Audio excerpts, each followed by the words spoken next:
दोस्तों, मंगल ग्रह और चंद्रमा पर इंसानों को बसाना वैज्ञानिकों का सबसे बड़ा लक्ष्य है और इसके लिए दुनिया भर के अंतरिक्ष वैज्ञानिक दिन रात काम करते रहते हैं।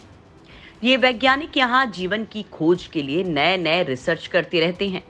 इन्हीं रिसर्च में से एक रिसर्च की गई है जिससे चंद्रमा की मिट्टी को संभावित रूप से रॉकेट ईंधन में परिवर्तित किया जा सकता है, ताकि मंगल ग्रह पर भविष्य के मिशंस को शक्ति प्रदान की जा सके।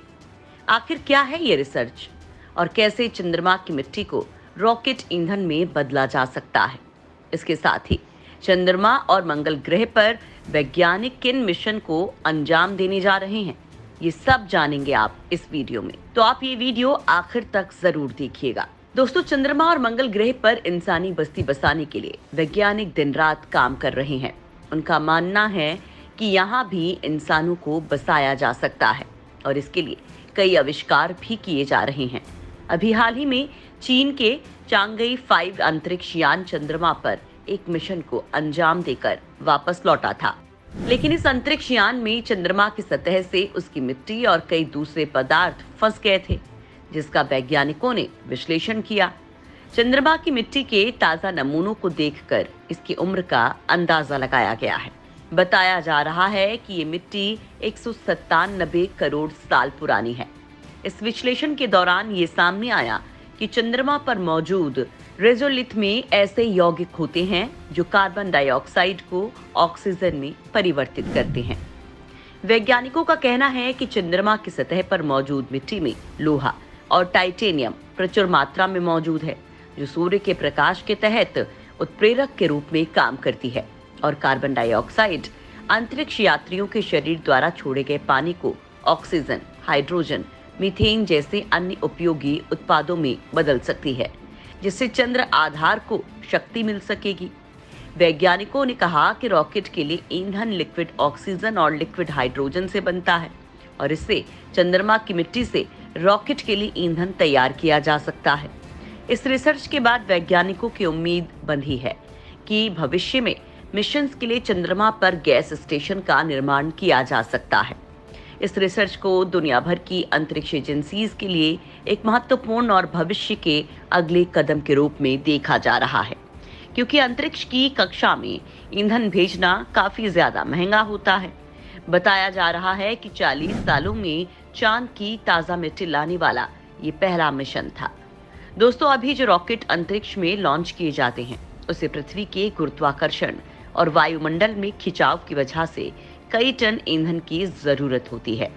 इसलिए अगर धरती से ईंधन ले जाने की जरूरत ही ना पड़े और चंद्रमा पर ही ईंधन बनाया जा सके तो बहुत सारा पैसा बच सकता है। चीन में नानजिंग विश्वविद्यालय के अध्ययन के प्रमुख लेखक प्रोफेसर यिंग फैंग याओ ने कहा कि हम रॉकेट पेलोड को कम करने के लिए इन सीटू पर्यावरण संसाधनों का उपयोग करते हैं। हमारी रणनीति एक स्थायी और किफायती वातावरण को खोजने की है, जिससे हमें भविष्य के मिशंस के लिए फायदा मिल सके। रिसर्चर्स ने अतिरिक्त स्थलीय प्रकाश संश्लेषण नाम की एक टेक्नोलॉजी का प्रस्ताव दिया है, जिससे चंद्रमा की मिट्टी और सौर विकिरण का फायदा उठाकर रॉकेट के लिए ईंधन बनाया जा सकता है। वैज्ञानिकों ने कहा कि चंद्रमा की सतह पर प्रचुर मात्रा में संसाधन मौजूद हैं, जिसे सही तरीके से अगर काम में लिया जाए तो अंतरिक्ष मिशन में काफी सहायता मिलेगी और अंतरिक्ष मिशन में सबसे ज्यादा खपत ईंधन की होती है। वैज्ञानिकों का कहना है कि मिशन मंगल की सबसे बड़ी समस्या ईंधन ही है, क्योंकि लाखों टन ईंधन के साथ मंगल ग्रह के लिए मिशन लॉन्च करना आसान नहीं होता है। इसे देखते हुए वैज्ञानिक पिछले कई सालों से इस बात पर रिसर्च कर रहे हैं कि अगर बीच में किसी ग्रह पर गैस स्टेशन होता है तो फिर बीच में रॉकेट में ईंधन भरा जा सकता है और चंद्रमा इसके लिए सबसे सही जगह है। वैज्ञानिकों ने पाया कि चंद्रमा पर प्रकाश संश्लेषण की वजह से इंसानों के सांस में जो ऑक्सीजन और हाइड्रोजन मौजूद रहता है वो अलग अलग हो जाता है और वैज्ञानिकों का मानना है कि चंद्रमा पर इंसानों की सांस से निकले कार्बन डाइऑक्साइड को इकट्ठा किया जा सकता है और फिर उसे चंद्रमा की मिट्टी से उत्प्रेरित कर उससे ईंधन बनाया जा सकता है। इस प्रक्रिया से मीथेन जैसे हाइड्रोकार्बन उत्पन्न होते हैं, जिनका उपयोग ईंधन के रूप में किया जा सकता है। जबकि सूर्य के प्रकाश से पानी, ऑक्सीजन और ईंधन का उत्पादन होता है, जो चंद्रमा के आधार पर जीवन का भी समर्थन कर सकता है। चीनी वैज्ञानिकों के इस रिसर्च के बाद चंद्रमा पर बस्ती बसाने की भी उम्मीद जगी है, जिसके अंतर्गत लॉन्च पैड और खनन कार्य किया जा सकता है।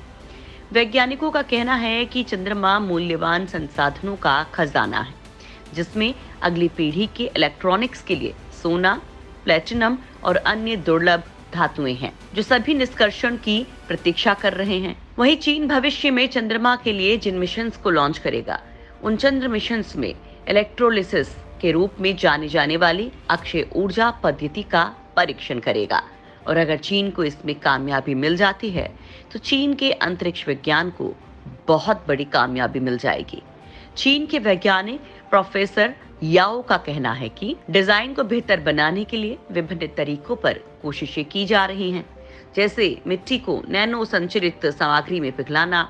हालांकि नासा के परसिवरेंस मंगल रोवर भी कार्बन डाइऑक्साइड से ऑक्सीजन बनाता है, लेकिन ये एक परमाणु बैटरी द्वारा संचालित होता है। चीन के वैज्ञानिक और इस रिसर्च को करने वाले प्रोफेसर याओ ने बताया कि निकट भविष्य में हम देखेंगे कि क्रू स्पेस फ्लाइट उद्योग तेजी से विकसित हो रहा है। उन्होंने कहा कि 1600 के दशक में सेल की उम्र की तरह जब सैकड़ों जहाज समुद्र में जाते थे, उसी तरह से हम अंतरिक्ष के युग में प्रवेश करेंगे। उन्होंने कहा कि अगर हम अतिरिक्त स्थलीय दुनिया के बड़े पैमाने पर अन्वेषण करना चाहते हैं, तो हमें पेलोड को कम करने के तरीकों के बारे में सोचना होगा, जिसका अर्थ है कि जितना संभव हो सके पृथ्वी से कम सामान ले जाने पर काम करना होगा और इसकी बजाय अलग अलग ग्रहों पर सामग्रियों के निर्माण पर ध्यान देना होगा। वहीं अगर अमेरिका की बात करें, तो अमेरिकी स्पेस एजेंसी नासा एक महत्वाकांक्षी आर्टेमिस परियोजना पर काम कर रही है, जिसके तहत 2028 तक चंद्रमा पर एक कैंप बनाने की योजना है। इसके साथ ही मंगल ग्रह पर आने वाले वक्त में मिशंस को आसानी हो, इसके लिए चंद्रमा पर अंतरिक्ष स्टेशन बनाने की योजना पर काम कर रहा है। भविष्य में सारे मून मिशन नासा इसी रॉकेट के जरिए करेगा। इसके ऊपर ओरियन स्पेसक्राफ्ट लगा होगा। एसएलएस मिशन की पहली उड़ान मानव रहित होगी। वहीं भारत की बात करें तो वो भी अपने मंगलयान 2 की परियोजना बना रहा है। लाल ग्रह के लिए भारत का मंगलयान 2 एक ऑर्बिटर होने की संभावना है, लेकिन फिलहाल इसके लिए अभी तक कोई समय सीमा तय नहीं की गई है। इसरो के वैज्ञानिकों का कहना है कि फिलहाल वो गगनयान और चंद्रयान 3 को लेकर ज्यादा उत्साहित हैं और जल्द ही ये मिशन पूरे कर लिए जाएंगे। इसके बाद मंगलयान 2 पर फोकस किया जाएगा।